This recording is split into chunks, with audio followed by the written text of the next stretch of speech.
I'm out here at one of my favorite places to come here in central Kentucky.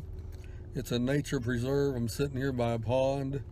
It's completely saturated with wildlife and all kinds of beautiful birds. There's the blue heron, there's the crane, there's the geese, the Canadian geese, the mallard ducks, the swans. This little pond is full of wildlife today. So I wanted to make this video about my experiences as a muscular dystrophy patient with those in the medical field. Now, I debated on whether or not to make this video, but I thought I'd go ahead and do it because some of you have just been recently diagnosed and you really don't know what's ahead, what to look forward to.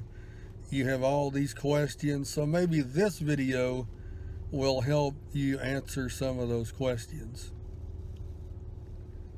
Now, I was diagnosed with facioscapulohumeral muscular dystrophy in 1984, the fall of 84, which was about 34 years ago this month, October. So that's FSH-MD, short version of it. And so I didn't get off the bus yesterday. I've been around this a long time.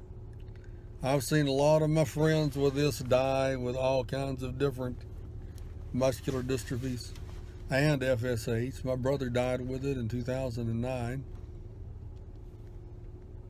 So I've been through a lot with this disease. I've been confined to a wheelchair for 8.5 years, not been able to walk or stand or bear weight. So here's my experiences with doctors and nurses and physical therapists, occupational therapists, and so forth. All of my family physicians that I've ever had have known basically nothing about muscular dystrophy. And it's not their fault. They just have not been taught that. Most of them say, we heard about it maybe a paragraph or two in medical school, and that's about it. So if you go to your family doctor, just be prepared. They're not going to know a great deal about any type of the muscular dystrophy, and neither are the nurses. And some doctors and nurses find this intimidating and frustrating. Some of them will treat you differently, and I'm going to word this wisely here, because they know there's no cure, or they will find out there's no cure for what you have, which, number one, makes some of them feel intimidated and insecure, because some doctors feel like they're God and feel like that, they have the answer to everybody's physical problem or malady or illness or sickness or disease. Well, when they meet someone with MD, they're stopped in their tracks, because there's not a pill, there's not a cure for this, no therapy, no pill, no cure for this whatsoever. So be aware that you may experience a little bit of antagonism from some doctors, not all, but some. Insecure doctors will definitely treat you differently. And what I mean by differently is they may treat you disrespectful. They may not even want to see you as a patient.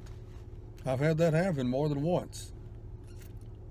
And the nurses, they don't know much about it whatsoever. And it bothers some of them. And then, now let me get into the physical therapist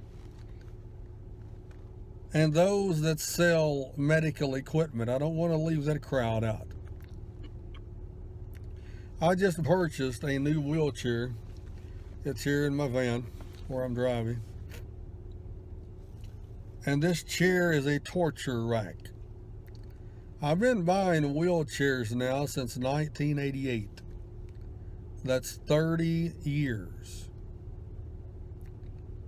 And it never ceases to amaze me how that these individuals who are allegedly and trained to fit me for a wheelchair can never seem to get it right. Now, I know that I'm labeled a troublemaker among a lot of the medical equipment supply stores here in Kentucky, and I don't give a shit what they call me. I'm the one that cannot walk. I'm the one that suffers with the muscular dystrophy 24/7. I'm the one that's sick, not them. They're on my dime. I'm paying them to get me the right damn chair.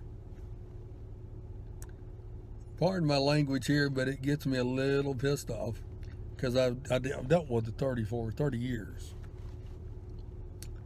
And, just this last incident, this individual acted like that they got butt hurt because I said when they delivered the chair, I said, you know what, that chair is not going to work for me. And I give them all the reasons why, without me even getting in the chair, why that chair would not work for me just by my visual glance over observation of the chair. And they sit there and act like he's going to pout and get mad. And I'm the one that's sick here. It's not about egos and you getting your damn feelings hurt. It's about fitting me for the right chair that'll suit my needs. But evidently that's too much to ask for these individuals here in Central Kentucky. So if you ever do need medical equipment, just be alert. Be warned that chances are you will deal with assholes who are more interested in their paycheck than they are helping you. Who are more interested in them looking good than them helping you. Because when I call them back and I say this chair won't work, that makes them look bad because I call Medicaid. I have a caseworker in Medicaid, my Medicaid insurance. And see, they don't like that. So just be aware that highly likely you will deal with assholes who sell medical equipment. It's just been my experience. My experience. And might I add, my vast experience. I didn't get off the train yesterday. I've been doing this a long time. So, physical therapists, they mean well. But again, I went last week trying to get therapy because I'm in so much pain every day of my life because I cannot get stretched. I cannot get the physical therapy that I need because my insurance does not pay for what they call preventative therapy. The only therapy my insurance covers is restorational therapy, meaning that if I was able to possibly perhaps walk again, then I would qualify for therapy. But where I'm never going to walk again, they don't do preventative therapy that will prevent me from getting worse with contractures and pain in my legs and back and hips and all of that. And it's not the therapist's fault. I mean, they just have to go by what Medicaid tells them to do. It's Medicaid's fault.